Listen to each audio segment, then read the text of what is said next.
بسم اللہ الرحمن الرحیم۔ پیارے بہن بھائیوں، السلام علیکم۔ حضور اکرم صلی اللہ علیہ وسلم شب معراج میں بیت المقدس کی طرف جاتے ہوئے مصر کے قریب ایک مقام سے گزرے تو انہیں نہایت ہی اعلیٰ اور زبردست قسم کی خوشبو آنے لگی۔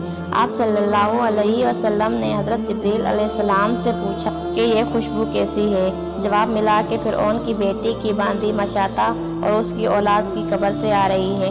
پھر حضرت جبریل علیہ السلام نے اس کا قصہ بیان کیا۔ مشاطہ فرعون کی بیٹی کی خادمہ تھی اور وہ خفیہ طور پر اسلام لا چکی تھی۔ ایک دن فرعون کی لڑکی کو کنگھی کرتے ہوئے اس کے ہاتھ سے اتفاقاً کنگھی گر پڑی۔ وہ اٹھانے لگی تو اس کی زبان سے بے ساختہ بسم اللہ نکل گیا۔ اس پر شہزادی نے کہا کہ تو نے آج عجیب کلمہ بولا، رب تو میرے باپ فرعون ہی ہے، پھر تم نے یہ کس کا نام لیا؟ اس نے جواب دیا، فرعون رب نہیں بلکہ رب وہ اللہ ہے جو مجھے اور تجھے اور خود فرعون کو روزی دیتا ہے۔ شہزادی نے کہا، اچھا تو میرے باپ کے سوا کسی اور کو اپنا رب مانتی ہے؟ اس نے جواب دیا، ہاں ہاں، میرا، تیرا اور تیرے باپ سب کا رب اللہ تعالیٰ ہی ہے۔ شہزادی نے اپنے باپ سے کہلوایا۔ وہ سخت غضبناک ہوا اور اسی وقت اسے برسر دربار بلاوا بھیجا اور کہا، کیا تو میرے سوا کسی اور کو اپنا رب مانتی ہے؟ اس نے کہا کہ میرا اور تیرا رب اللہ تعالیٰ ہی ہے جو بلندیوں اور بزرگی والا ہے۔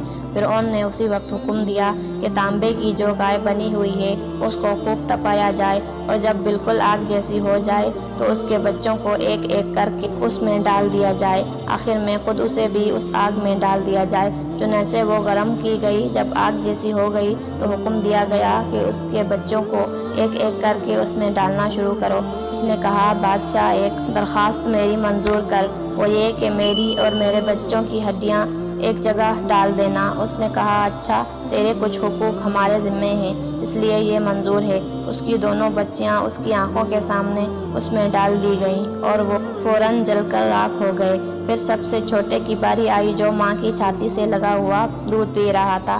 فرعون کے سپاہیوں نے اسے گھسیٹا تو اس نیک بندی کی آنکھوں تلے اندھیرا چھا گیا۔ اللہ تعالیٰ نے اس بچے کو اسی وقت زبان دے دی اور اس نے کہا، اماں جان، افسوس نہ کر، ذرا بھی پس و پیش نہ کر، حق پر جان دینا ہی سب سے بڑی نیکی ہے۔ چنانچہ انہیں صبر آ گیا۔ اس بچے کو بھی اسی آگ میں ڈال دیا گیا اور آخر میں ان کی ماں کو بھی اسی آگ میں ڈال دیا گیا۔